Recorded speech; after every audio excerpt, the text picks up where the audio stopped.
अगर भगवान को राजमहलों में पलना होता तो वैकुंठ से उतर के ही काहे को आते। वैकुंठ में तो सारी व्यवस्था है भगवान की। भगवान क्यों आए?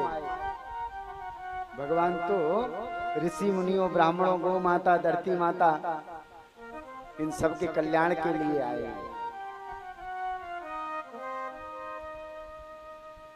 गोस्वामी जी ने कहा कि भगवान का यहाँ तक का चरित्र मैंने गाया। यह सब चरित्र कहा मैं गाई, आगिल कथा सुनो मन लाई। यहाँ तक का चरित्र गोस्वामी जी गाने के बाद कहते हैं अब आगे की कथा भी बड़े ध्यान से सुनो। आगे की कथा क्या है?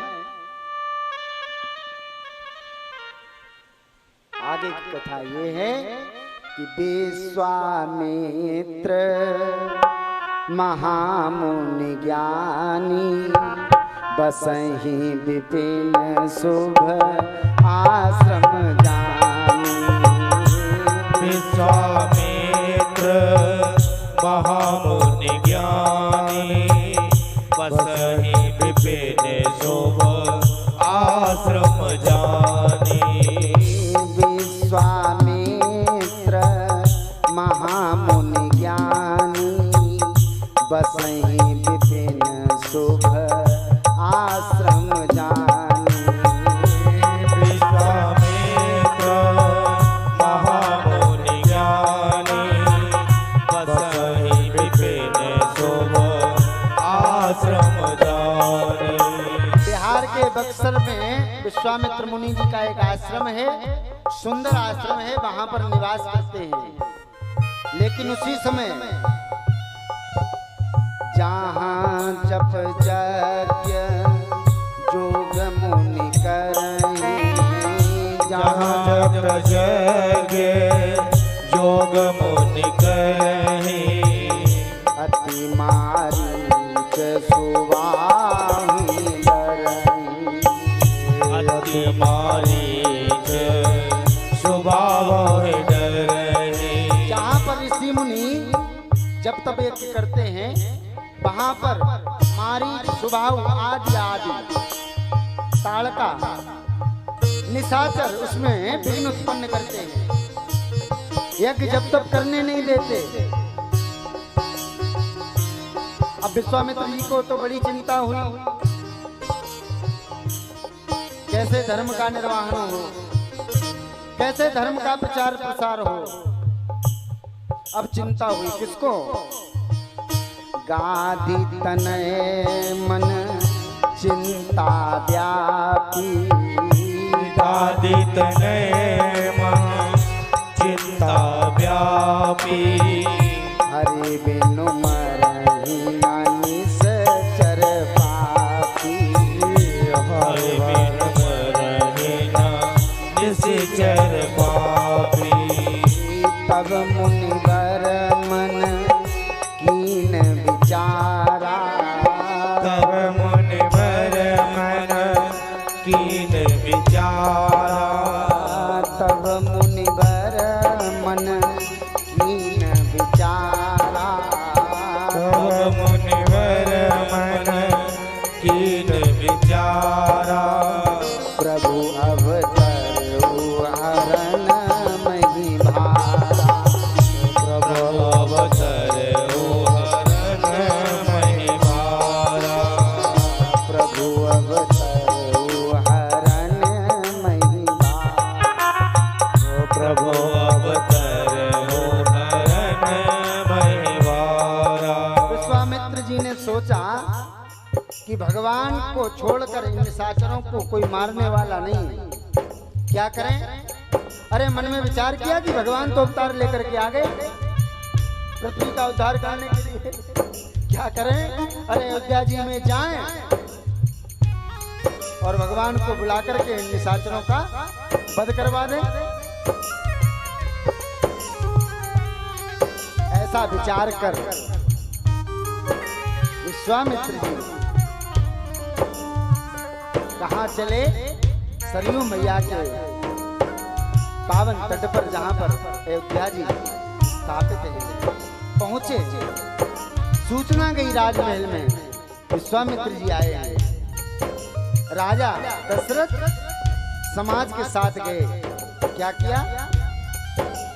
मुनि आगमन सुना जब राजा, मुनि आगमन सुना जब राजा, मिलन गयो ले विप्र समाजा, मिलन गयो ले विप्र समाजा, करी दंडवत मुनि सन्मान, करि दंडवत मुनि सन्मानी, निज आसन बैठारे निज आसन बैठाए आदि। ब्राह्मणों का समाज लेकर के विश्वामित्र जी को लेने राजा दशरथ गए। राजमहल में ला करके अपने आसन पर बिठाया। देखिए निज आसन बैठारे हुआ कारण सबका अपना अपना आसन होता है और सबके लिए अपना अपना आसन होता है। लेकिन राजा दशरथ ने अपने आसन पर बैठाया। क्यों? जानते हैं कौन है? विश्वामित्र जी हैं। कौन है विश्वामित्र जी? वही विश्वामित्र जी जब राजा हरिश्चंद्र के समय में आए थे। याद आ गई दो बार। निज आसन बैठारे आदि बिठाया, चरण पखारी कीन अति पूजा, चरण पखार कीन अति पूजा, मौसम आज धन्य नहीं दूजा, मौसम आज धन्य नहीं दूजा। अपने आसन पर बिठाया, पूजा की, सब किया, लेकिन विश्वामित्र जी आशीर्वाद नहीं दे रहे हैं। चुपचाप बैठे, आशीर्वाद दे ही नहीं रहे। राजा दशरथ सोचे क्या बात है, आहा भूखे होंगे, लंबी यात्रा करके आ रहे हैं।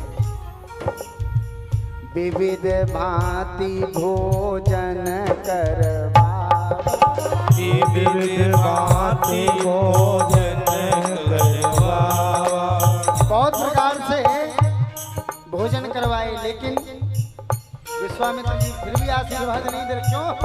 अरे विश्वामित्र जी तो ये खोज रहे हैं कि राम कहाँ है। अरे सब मिल रहा है लेकिन भगवान तो नहीं मिल रहे। हाँ?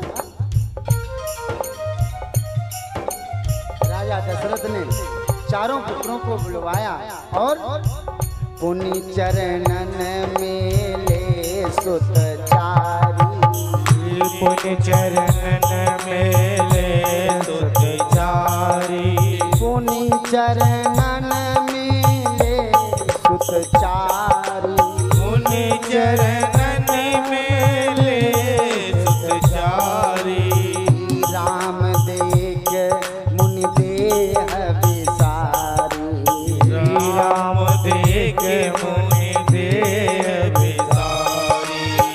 चारों पुत्रों ने आकर के प्रणाम किया। विश्वामित्र जी राम जी का दर्शन करके अपने देह की सुधा ही भूल गए, मगन हो गए। अब राजा दशरथ ने सोचा कि विश्वामित्र जी कुछ बोल क्यों नहीं रहे। तब पूछा डरते डरते कि मुनिवर,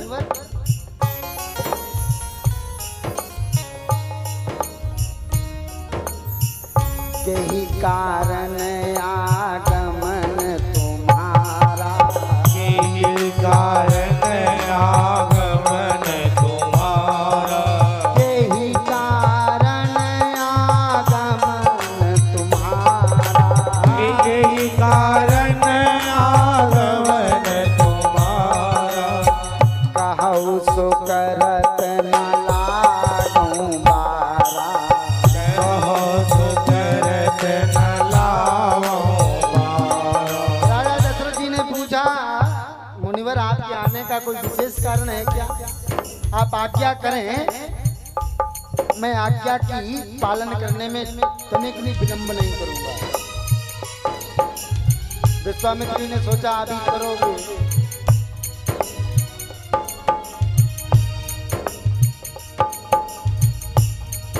विश्वामित्री ने कहा राजन, मैं इसलिए आया हूं,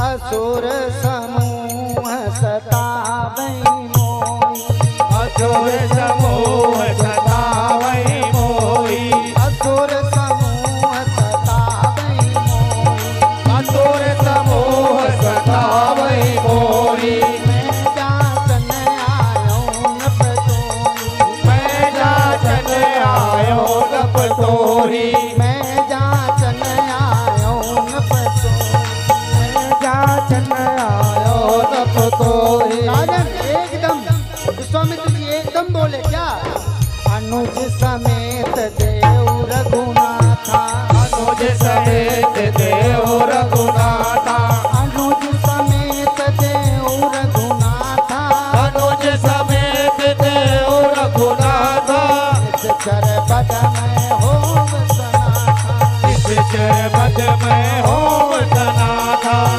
चर बद में होम सनाथा, इस चरबद में होम सनाथा, इस चर बद में होम सनाथा। इस चरबद में होम सनाथा। विश्वामित्री ने कहा राजन, निशाचर मुझे सताते हैं और मैं आपसे मांगने आया हूं क्या, अनुज समेत। अब यहाँ पर एक विचारणीय बात है कि अनुज समेत कहा तो अनुज तो राम जी के बाद दशरथ जी का नंबर, भरत जी का नंबर आता है।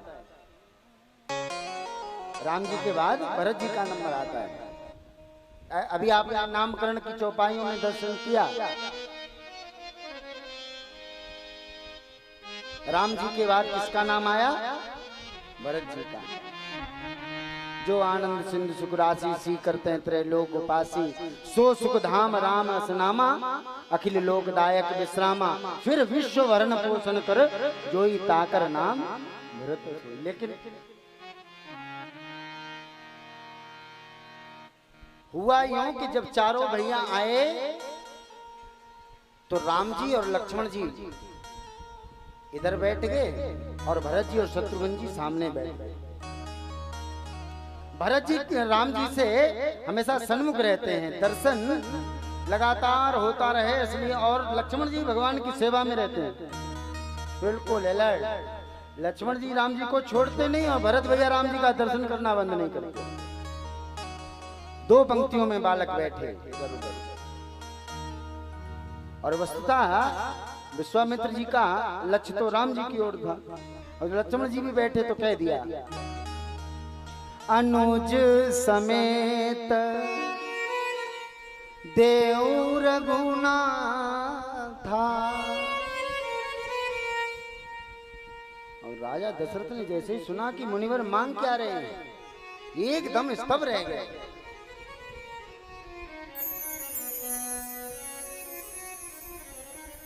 सुन राजा अति अप्रियवाणी कंप। क्या मांग लिया आपने, हा? क्या मांग लिया आपने? अरे आपने विचार कर मांगा नहीं, आपने विचार नहीं किया मांगते समय। अरे आपको मांगना है तो मुझसे मांगो भूमि धेनु धन को सा, सरबस देऊं आज से रोसा। लेकिन आपने विचार नहीं किया मांगने में। क्यों नहीं किया? आपने पता क्या मांगा है? चौथे पन पायूं सुत चारी, बेप्रवचन नहीं कहो विचार। अरे आपको चाहिए हो तो राज्य ले लो, सेना ले लो, धन ले लो, कोष ले लो।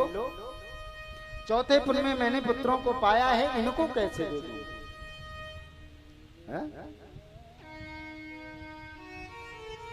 देह प्राण ते प्रिय कछु नाई,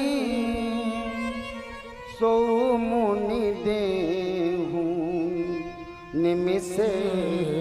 आप चाहो तो मैं प्राण दे सकता हूं, एक पल का विलंब नहीं करूंगा, लेकिन राम और लक्ष्मण को मत मांगो। क्यों? सब सुत प्रिय मोहे प्राण की नाई। अरे मांगना है तो और कुछ मांग लो, लेकिन राम देत नहीं बनई गुसाई। अरे सब सुत मुझे प्राणों से प्रिय है, लेकिन राम जी को देते नहीं बनता नहीं। कि मुनि मेरी आँखों के तारे न मांगो, अवध मांग लो राम, प्यारे न मांगो। मेरी आँखों के तारे न मांगो, मेरी आँखों के तारे न मांगो, अवध मांग लो राम, प्यारे न मांगो, अवध मांग लो राम, प्यारे न मांगो। जो धन माल चाहो तो धन माल दे दूं, जो धन माल चाहो तो धन माल दे दूं, जो धन माल चाहो तो धन माल दे दूं, जो धन माल चाहो तो धन माल दे दूं। तुम्हें एक रक्षा का सामान दे दूं, तुम्हें मेरी रक्षा का सामान दे दूं। तारे न मांगो, मेरी आँखों के तारे न मांगो, अवध मांग लो राम, प्यारे न मांगो, अवध मांग लो राम, प्यारे न मांगो।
के सिवा मैं रहना सकूंगा, इनके सिवा मैं रहना सकूंगा, इनके सिवा मैं रहना सकूंगा, इनके सिवा मैं रहना सकूंगा। बिना राम के मैं रहना सकूंगा, बिना राम के मैं रहना सकूंगा। इनके सिवा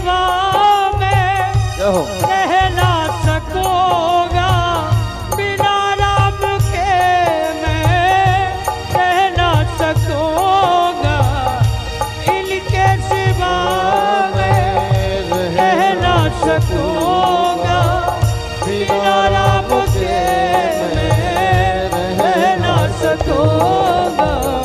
बुढ़ापे के मेरे सहारे न मांगो, बुढ़ापे के मेरे सहारे न मांगो।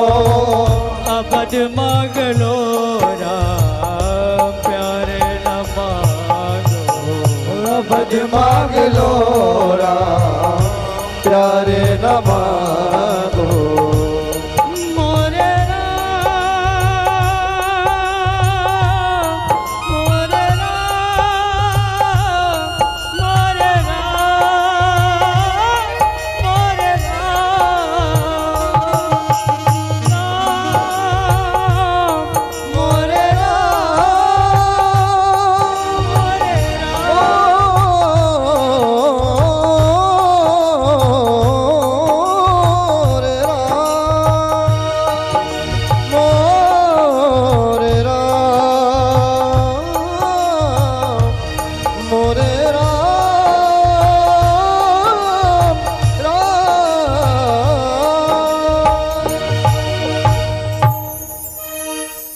मुनि मेरी आँखों के तारे न मांगो, ये अबद मांग लो राम प्यारे न मांगो। आप चाहो तो सारा अयोध्या का राज्य ले लो, मैं जाकर के वन में तपस्या कर लूंगा, लेकिन मुनि हे ऋषिवर राम को मत मांगो।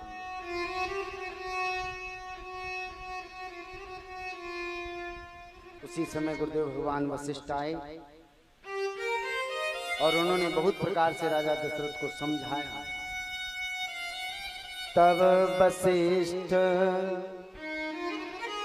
बहुविधि समझावा, नप संदेह नास कहूँ पाओ। गुरुदेव भगवान वशिष्ठ ने समझाया है कि जिनको आप पुत्र समझ रहे हो, वस्तुतः ये परब्रह्म परमेश्वर आपके आंगन में खेल रहा है। ये क्यों आए हैं? ये यज्ञ नारायण की रक्षा करने आए हैं, ये गौ ब्राह्मण पृथ्वी की रक्षा करने के लिए आए हैं, ये संतों का उद्धार कल्याण करने के लिए आए हैं।